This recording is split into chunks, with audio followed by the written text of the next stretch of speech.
Part 6. Subconscious Psychoanalysis. The term psychoanalysis, now so frequently employed, is of quite recent origin. It was originally used by Professor Sigmund Freud, of Vienna, to designate a system of psychotherapy devised and developed by himself, and which has since attracted a large following and secured a marked degree of public attention and interest. The method was originally designed and employed for the purpose of the treatment and cure of the borderline of mental diseases such as hysteria, neurasthenia, certain forms of neurosis, etc., but its principle since has been extended much further. The term, psychoanalysis, is now frequently employed to indicate certain methods of analyzing, synthesizing, and re-educating the unconscious, or subconscious, apart from pathological conditions. A standard reference work says, psychoanalysis is a method of psychological investigation designed for the purpose of discovering and exploring the unconscious psychic forces which are at the bases of normal and abnormal psychic manifestations. It assumes that there are definite reasons for all normal and abnormal mental activities,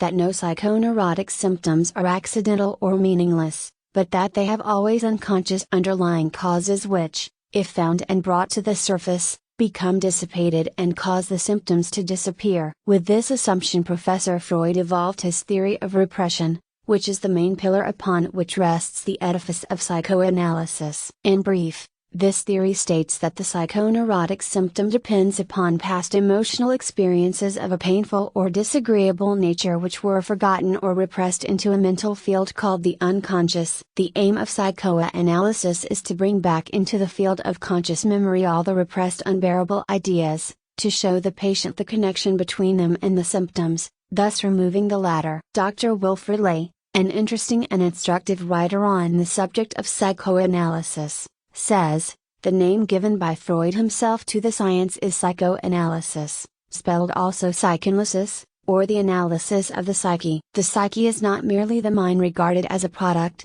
a stationary or crystallized object which can be cut and dried and labeled. The mind and soul and character and body as a connected, organic whole, and its functions, or what it does and how it changes, are the subject of psychoanalysis more than how its results or finite outward manifestations can be classified. Psychoanalysis naturally suggests psychosynthesis as a more constructive procedure, and that is, indeed, the ultimate aim of psychoanalysis, not merely to take apart but to put together again, following a plan which is along the lines of the greatest usefulness to society. Unfortunately for the cause of general interest in the subject on the part of the average non-professional person, the idea of psychoanalysis has become identified in the public mind with the idea of sex. This, because Freud found that many of the unconscious associations revealed by psychoanalysis were composed of more or less erotic material or elements. It is forgotten that Freud employs the term sex in the general and broad sense of love,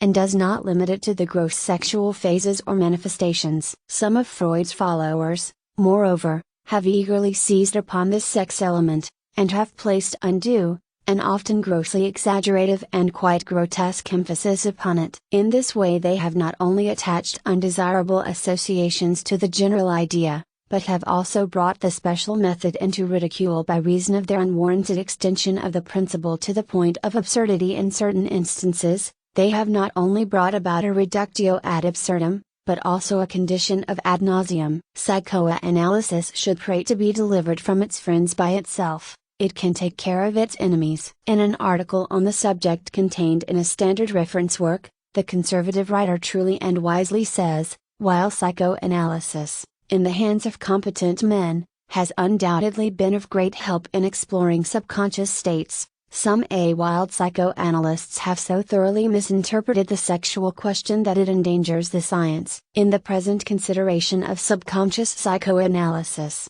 we shall confine ourselves to but one, though a very important one, of its several phases or general divisions. We shall not undertake a consideration of its phase of psychotherapy, a branch of the subject far too technical for popular treatment in a book of this kind. Neither shall we enter into a consideration of its specific application to the task of character building. We have considered that special subject in detail in another book of this series. We shall confine our consideration to that phase of the subject which is concerned with the discovery and cure of what are known as the negative conditions, activities, and tendencies which, abiding hidden and undercover in the realms of the subconscious lower planes of mentation often entirely unsuspected, produce harmful effects upon the mental, emotional, and physical life of the individual. In the garden of the mind there are many beautiful flowers and rich fruit-bearing trees rendered sickly, diseased, and withered, often indeed killed in time by the presence of gnawing, boring, daring, destroying creatures hidden and working beneath the surface. Rational psychoanalysis serves to locate these baneful creatures, to disclose their presence and whereabouts, to uncover and reveal them, that they may be destroyed by the mind and will of the owner of the garden. Before proceeding further, let us give you the definition for positive and negative as applied to mental states in the several books of this series. The touchstone of positivity is this: will this make me stronger, better, and more efficient? If the answer, honestly given, is in the affirmative, then the mental state, or other thing about which the question is asked, is entitled to be classed as positive. If not, then the thing may be either neutral or else negative. You may decide into which of these two classes it fits by asking the second question: will this make me weaker, worse, and less efficient? If you are forced to answer, it will, to this question, then that thing must be classed as negative. This, then, is the general character of the negative mental states or conditions which you seek to locate, uncover, and kill out by means of subconscious psychoanalysis, viz., the general quality, nature, or character tending to make you weaker, worse, and less efficient. Some of these negatives show their characters so plainly that they, to be hated, need but to be seen. Others, more cleverly disguised by protective coloration and other means, are only to be known by their fruits. These negative influences abiding in the under the surface regions of the mental garden must be located, uncovered and destroyed in order that you may be made stronger, better and more efficient. These negative mental states of the subconscious, like their kindred states of the conscious, are found to belong to two great general classes, viz., 1. Anger, and 2. Fear. The negative mental states are always found to be either varieties, subspecies, or perhaps crosses or hybrids, of these two great classes of negativity. The ancient Buddhists taught that anger and Vartwat are the twin devils of the emotional kingdom. They held that anger is the burning passion and that Vartwat is the freezing passion, each destroying in the end, the one by burning up, the other by freezing. They held that the man who met, conquered, and mastered these twin devils was free to enter upon the path of mastery which leads to the land of freedom. We now ask you to discover by analysis the essential nature and character of these two general negative emotional states, viz., anger and fear, respectively. You will discover that practically all of the lesser and subordinate negative emotional states are either phases, forms, or aspects of either one of these two general states, or else are blendings, hybrids, or crosses of the two. Anger. The general emotional state known as anger is defined as strong passion or displeasure, usually involving antagonism and the desire to punish, excited by a real or supposed injury, or insult to one's self or others in whom one is interested, or by the supposed intent to do such injury, etc. In its extreme form, anger is known as rage when the rage amounts almost to madness.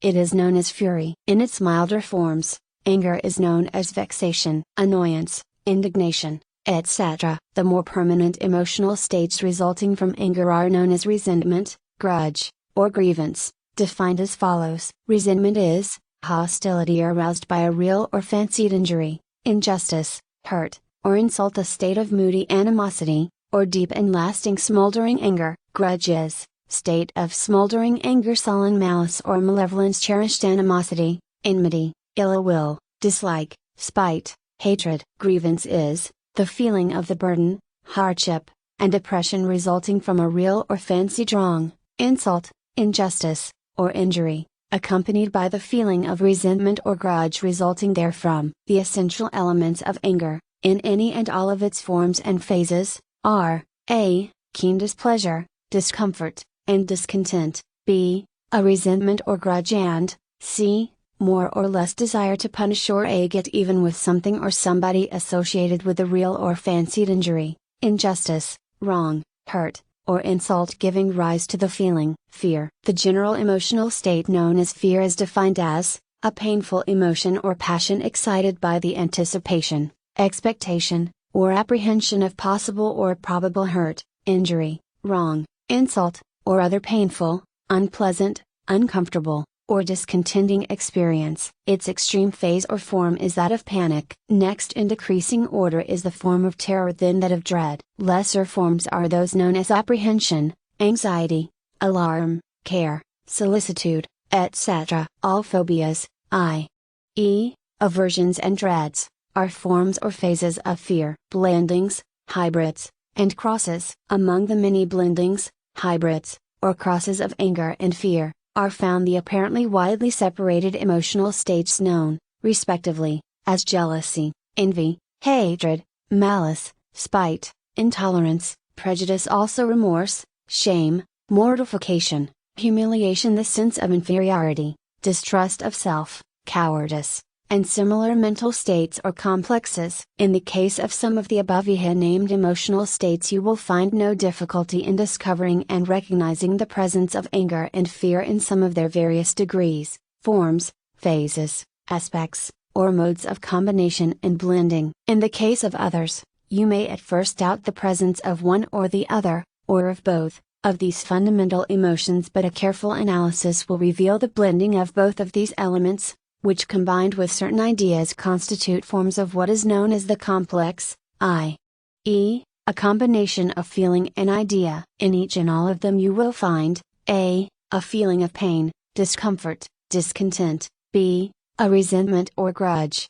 and the desire to get even with something or someone, and c, a desire to escape from, avoid, or get rid of something which is painful, unpleasant, uncomfortable, or discontenting, either present or regarded as a possible or probable event or happening. There is always the phobia and at least some form of resentment, or grievance. These negative complex emotional states are always found to be associated with some past time, real or imagined experience in which the pride, vanity, egotism, self-respect, or sense of justice of the individual has been wounded, hurt, bruised, or injured in some way. Whether or not he has received physical or financial hurt or injury, the emotional hurt is the predominant factor. The emotional castle of the self must be invaded in order that these states may manifest. A little thought will show that this is so, though at first you may be disposed to doubt the statement. The elements of humiliation, mortification, and sense of injustice are the most frequent,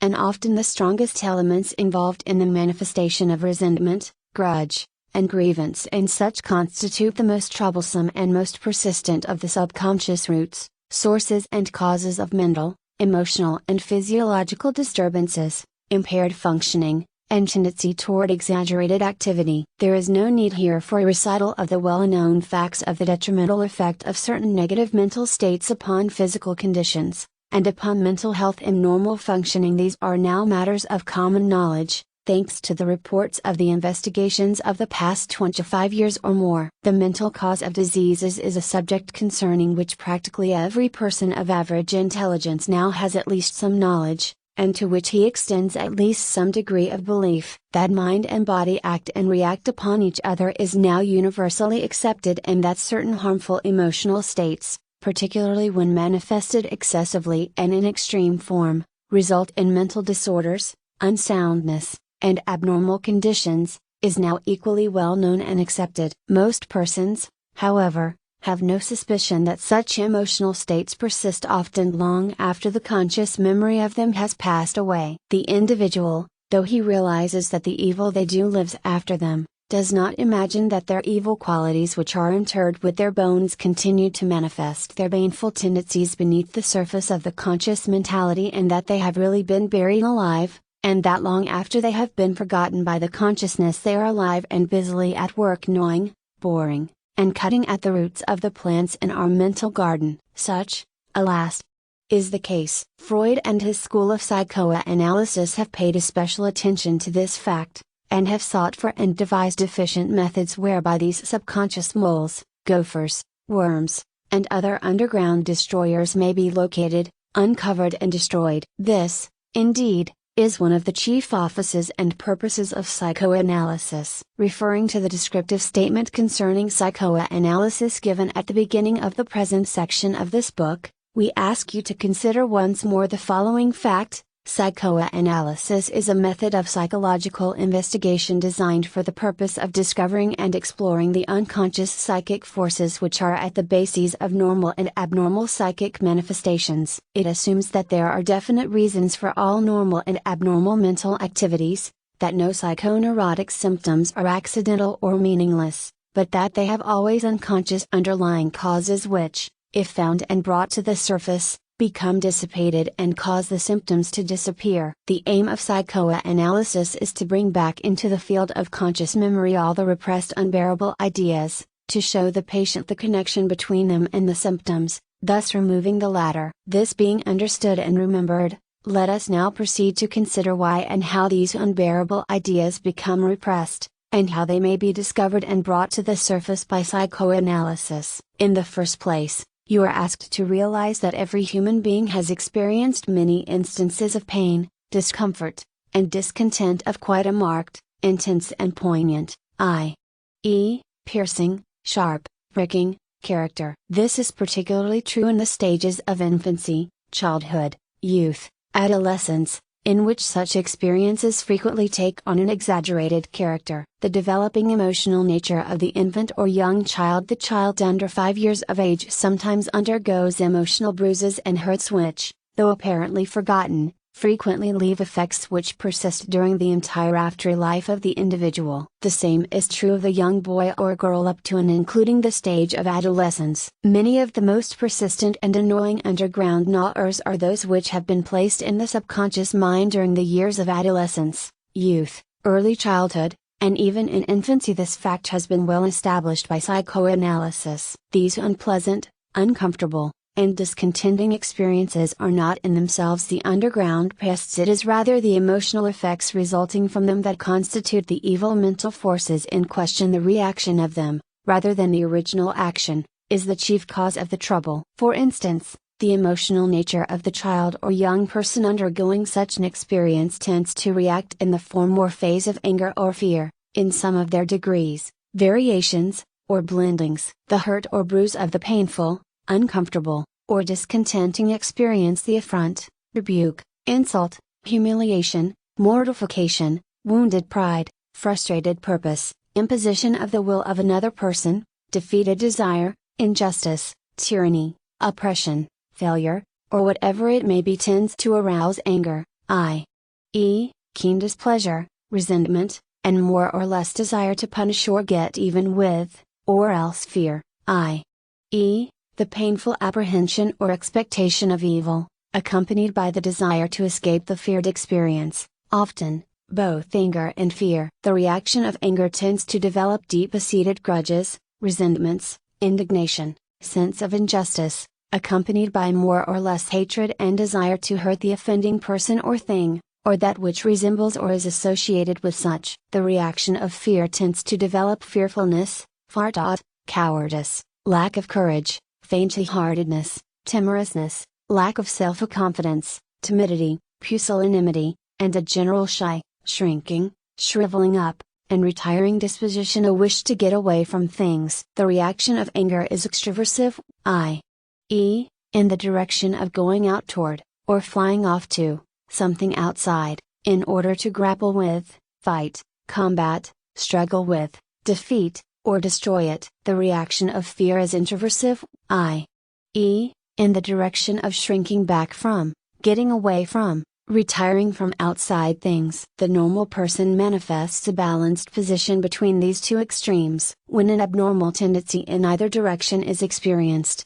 there is found to be operative some lurking painful memory now manifesting its hidden presence and action in the realms of the subconscious. The dead hand of past experience is seeking to exhibit its power over the experiences of the present. Many of us are more or less affected, influenced, and determined by the effects of such past experiences. We either harbor subconscious grudges, resentments, hatreds, malice, or other forms or phases of anger, or else the subconscious dreads, terrors, and aversions of fear, or combinations of both. These, be it noted, are not usually recognized in our conscious memory. The memory of the original causative experience has entirely passed out of consciousness. It is buried in the oblivion of apparent forgetfulness, As we shall presently see, the subconscious actually takes great trouble to bury, conceal, suppress, and cover up the memory impression, so as to make recollection of it difficult. But like a festering sore, the repressed memory abides on the subconscious realms,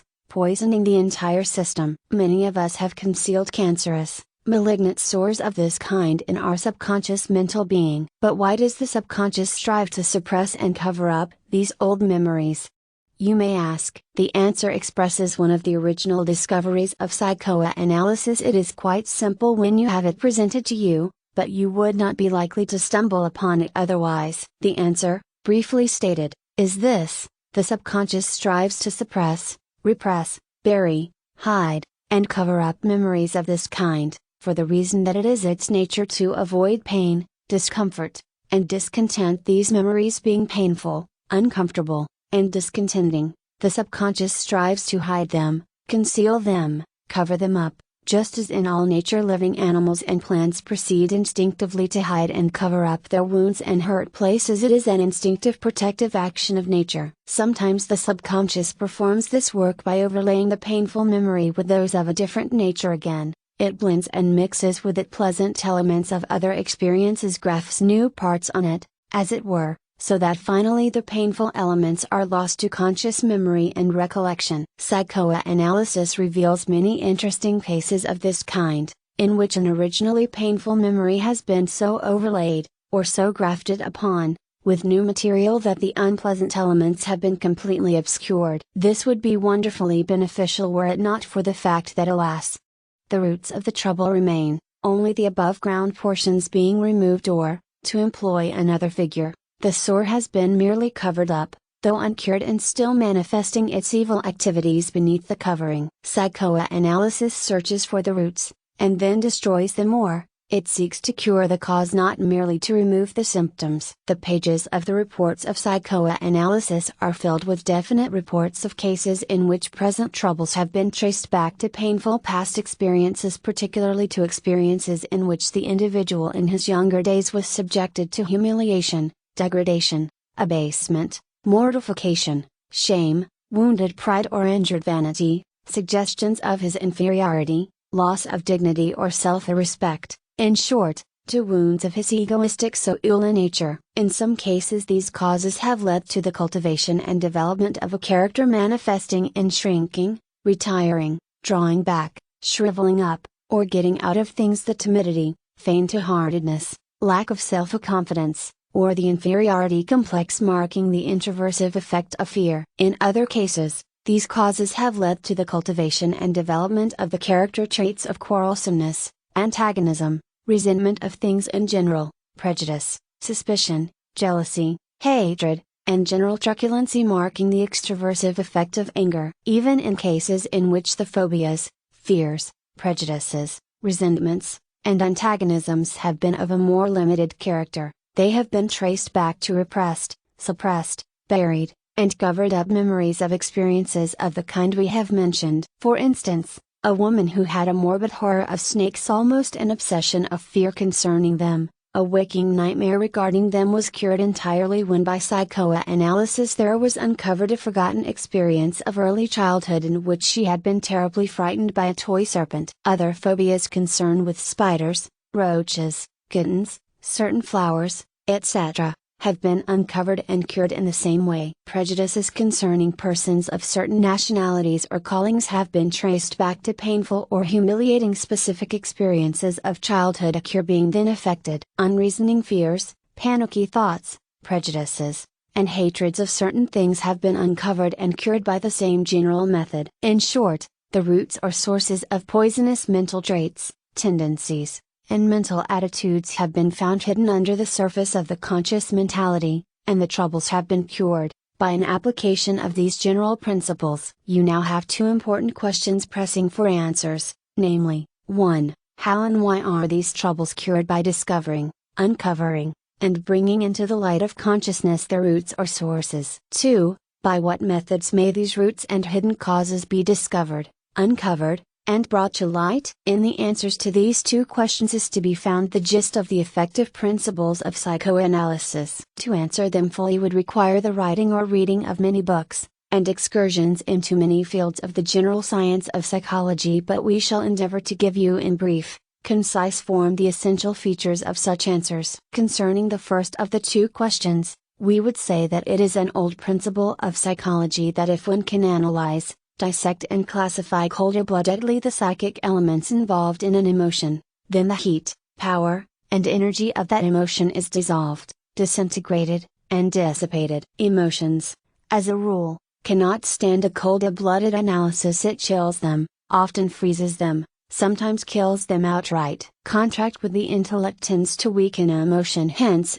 beware of subjecting good emotions to such contact, but make it a point to subject bad emotions to it. This is a useful rule, well worth remembering. This is the first factor of this particular answer. There is more to follow, however. When the root or source of a disturbing subconscious emotional disturbance has been traced to its origin, and then uncovered and brought into the light of consciousness, it is subjected to the inspection of your intellect as now constituted, not as it was constituted at the time of the original experience. Your since acquired worldly wisdom, your evolved sense of the true value of things, your gradually developed philosophy of life and living, all these add new factors to your intellectual inspection and judgment upon the experience. What originally seemed a tremendous and dreadful event or happening, now succeeds in bringing merely a pitying smile to your face, or a twinkle to your eyes. In short, you are now looking with eyes of a matured individual upon the experiences of early childhood,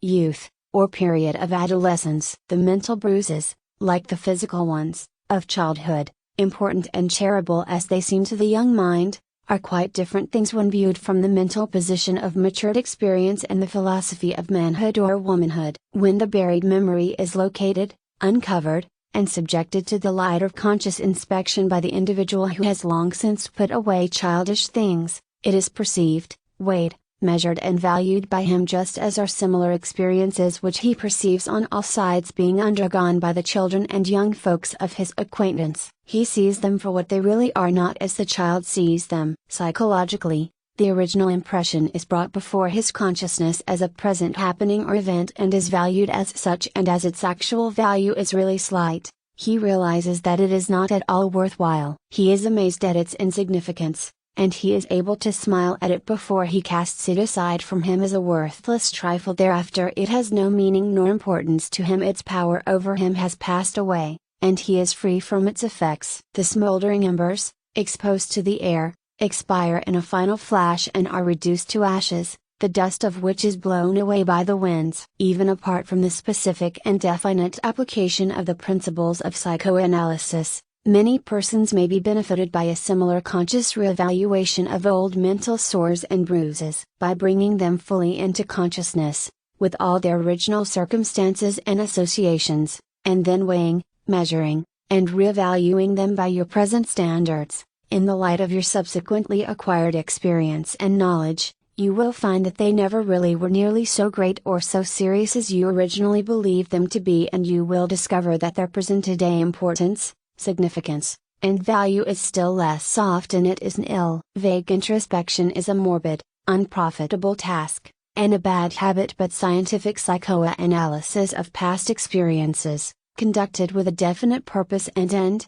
is useful, constructive, and meets the test of positivity. For, rightly approached and rightly conducted, it makes you stronger, better, and more efficient. In this connection, your attention should be called to that large class of cases in which the festering sore spot or the painful bruise in the subconscious memory has been caused by the feeling of shame, remorse, mortification, humiliation, inferiority, wickedness, vileness, filthiness, moral uncleanness, or reproach of conscience arising from some past experience, usually one of childhood, youth, or period of adolescence, connected with the secret desires, dreams, or cravings, of or possibly from some minor yielding, compromise, or slipping connected with the reproductive or sexual organism and its emotional manifestations and expressions. This particularly when the child or young person has been severely reproached, reviled or punished for the happening which has been discovered by parents,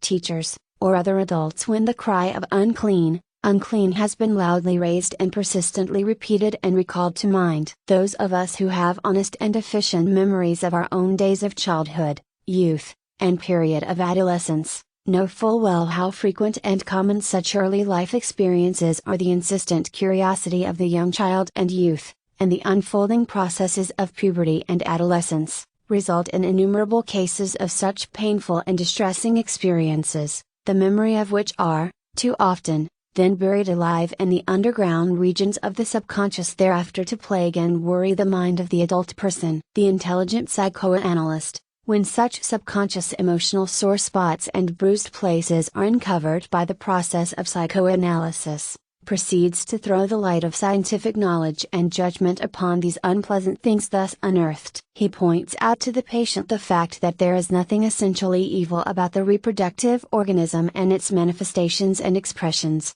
in themselves, nor when their activities occur under conditions approved of by the conventions, ethics, laws, customs and morality of the time and place. That the evil or wrong arises only when these activities occur under opposite conditions, i.e., under conditions and circumstances disapproved of or forbidden by the laws, customs, ethics, or morality of the time and place. That, in short, sexual evil and wrong consist of the abuse, misuse, and improper employment of these great natural forces, not of their existence and normal proper use and expression. He points out that, consequently, the emotional disturbances arising from the existence of this natural organism and its subconscious activities are not devilish evil, unclean, filthy, or depraved. That the person experiencing these subconscious disturbances should not regard himself or herself as soiled, polluted, or evil-minded. That the presence of this part of one's nature, and the subconscious reminders of its existence,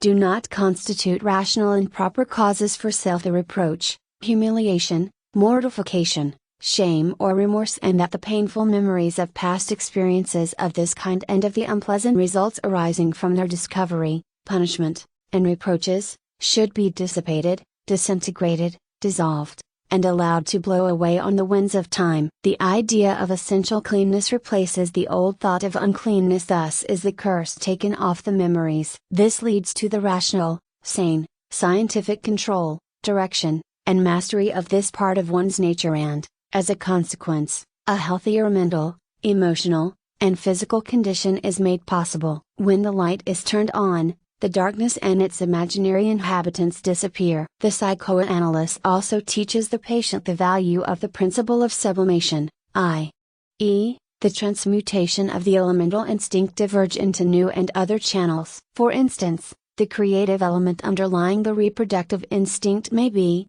and often is, transmuted or sublimated into creative work along mental, spiritual, artistic, constructive lines valuable in social life and progress. Some of the greatest workers for the world's good have been men and women who have sublimated and transmuted the reproductive instinct in this way, though they may not have recognized the cause of their zeal nor the source of their energy. Sublimation, or transmutation, is the technical term employed in psychoanalysis to designate the action compensating the individual for the frustration of an instinctive energy, tendency, or craving, by means of which the energy associated with the instinct is directed to socially useful and beneficial ends and purposes, which also serve the best interests of the individual. The term is borrowed from the ancient alchemists who sought to sublime or transmute the baser metals into gold, and thus obtain higher values from the material. In sublimation, a higher value is obtained from the elemental basic instincts. Sublimation is also a transference of basic instincts to other instincts. In it, the energy which would otherwise be short-circuited with danger to the individual and to society,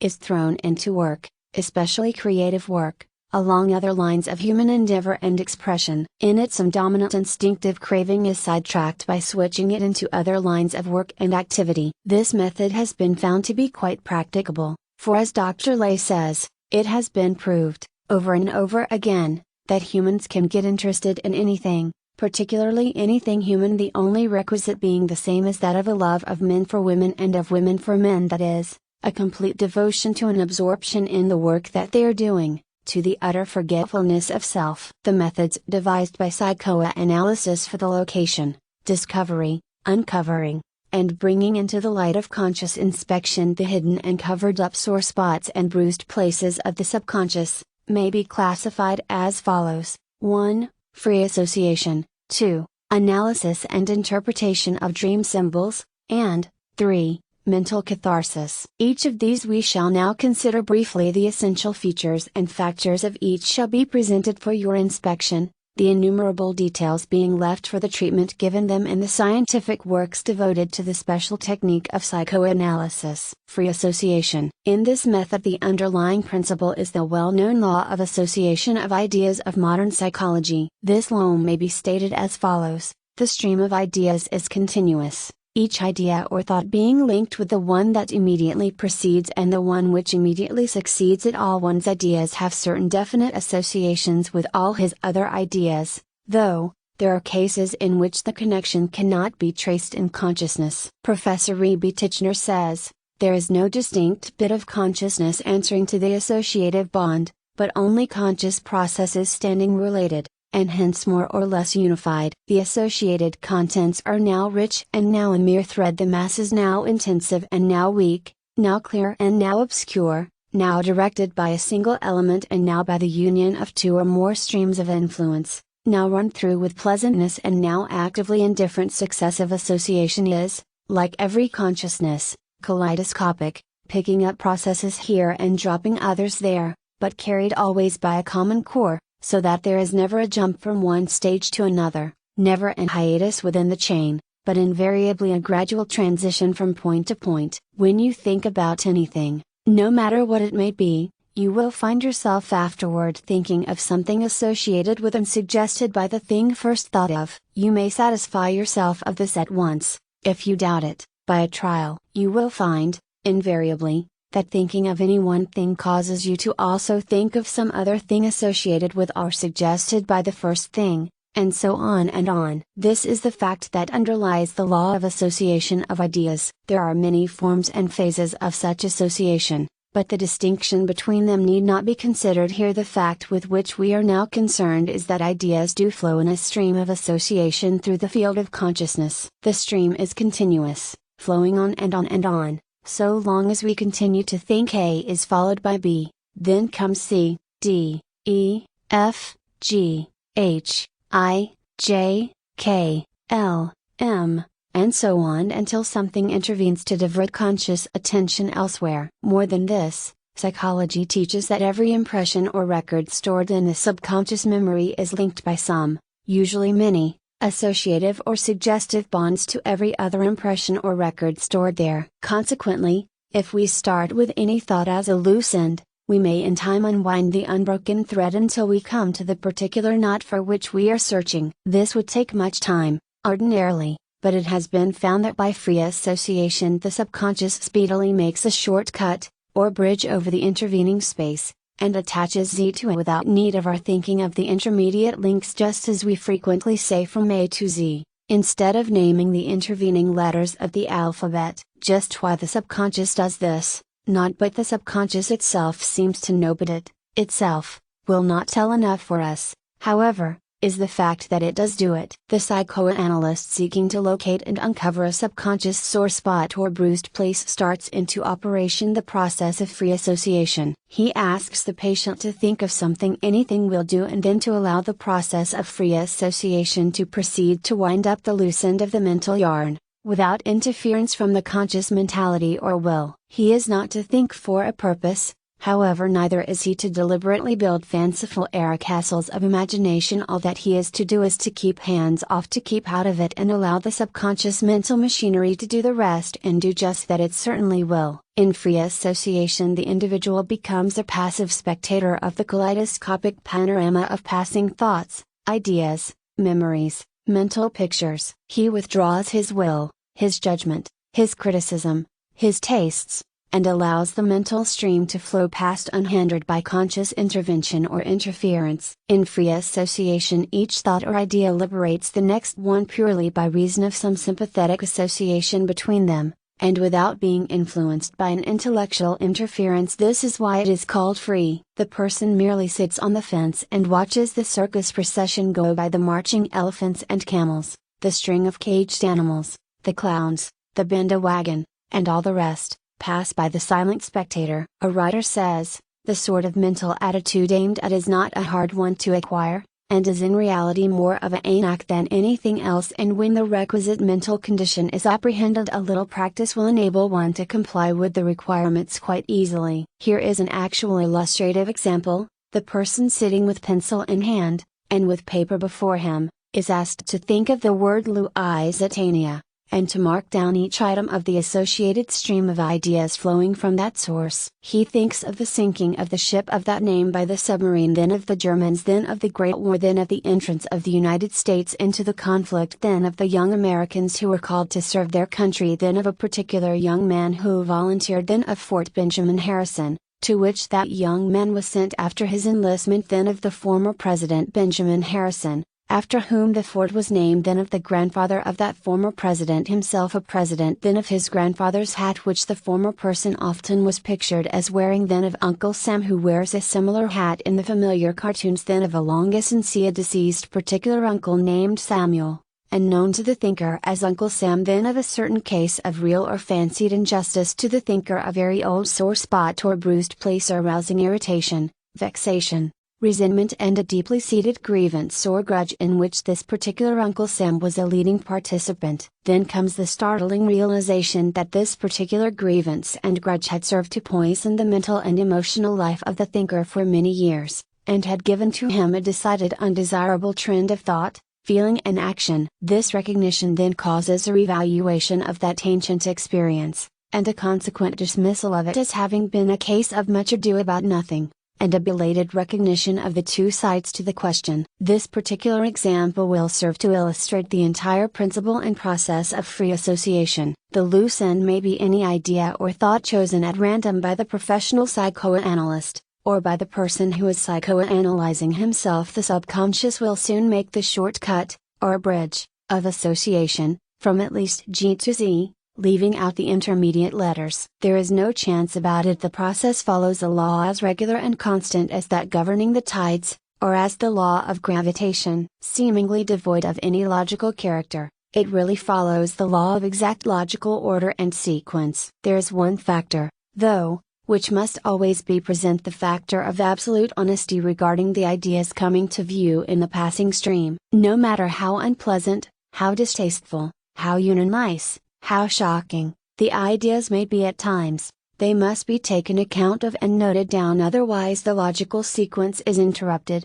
and the experiment spoiled. Neither should apparent nonsensicality, whimsicality, or seeming irrelevance be allowed to cause a passing idea, thought, or associative link to be overlooked or discarded. These little things often are the great things of the process. The flow must be kept free, in view of the fact that all freely flowing mental associations eventually lead clear into the very core of the subconscious thought tendencies which constitute the object of the analysis and search. Sooner or later, something unpleasant and painful is sure to be reached. Such must not be dodged. Occasional interruptions, stoppages, or breaks in the flowing stream usually denote the approaching presence of sore spots or bruised places, which the subconscious shrinks from uncovering because of the lurking fear of pain. Such interruptions, or breaks, indicate that there is present a sensitiveness resulting from near approach to the sores or bruises. Here should be noted an interesting and important fact, namely, when you reach the final idea or thought serving to cover up the sore or bruise,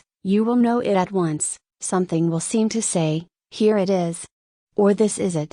And a flood of forgotten memories will burst into consciousness. You will know that your quest is finished, your analysis completed. Analysis and interpretation of dream symbols. In this method the principle of free association is likewise employed, but with this difference, namely, that instead of choosing the loose end of thought at random, one starts from some definite element of a remembered dream, and then allows the stream of association to flow freely. As previously described, the dream is split up into its component parts, each thing, quality, and action, each element represented by a noun, adjective, adverb, or a verb being regarded as a distinct component part. These component parts are then tried out in succession, along the lines of free association, until in the separate or combined report there is revealed the location and form of the sore or bruise. The fundamental secret underlying this application of the general method of psychoanalysis may be stated as follows. Dreams are symbolic dramatizations of disturbing subconscious elements of memory.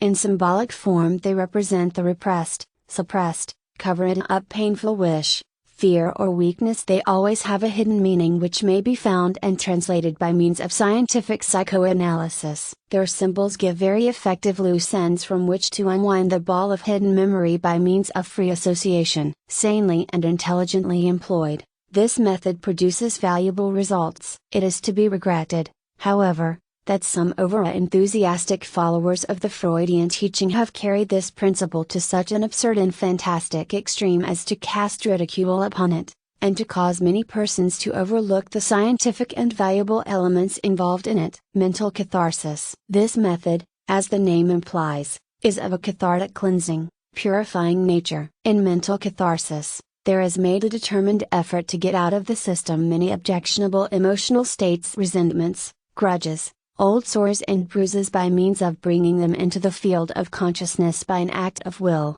and then sterilizing or neutralizing them by the power of the light of attention, reason, and will. This process of inspection is aided by expressing in words the real character of these objectionable states, calling them by name, and showing that you have their number. Employing another figure, we may say that by putting them into verbal form, attaching terms and names to them, particularly in speaking aloud the names, you tend to crystallize them into definite form and into an extremely brittle condition, so that you may deal them a hearty blow with the hammer of the will directed by the eye of reason. This reduces them to dust, which the winds then blow away. Face up the objectionable tendencies, call them by name, speak at their real names. Turn the light of conscious attention upon them, the light that penetrates every part of them, and shows plainly and in bold relief every hateful quality. Instead of hiding them away from yourself, drag them out into the light and look at them, analyze them, dissect them, tear them to pieces by the application of relentless,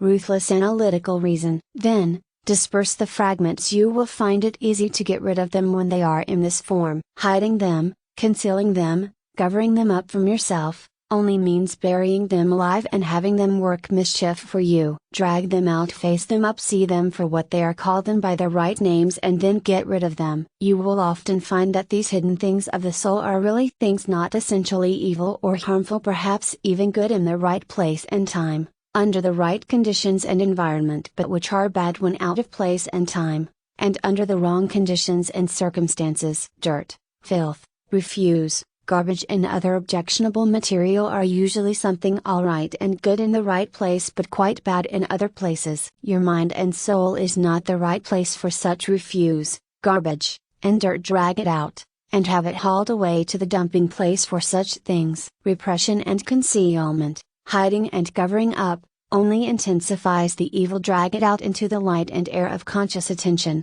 and then cast it away from you. Do not try to fool yourself, you can't, for your subconscious is on the job. Cleanse, purify, and renovate your mental kingdom by means of the principle and method of mental catharsis. This is the only way,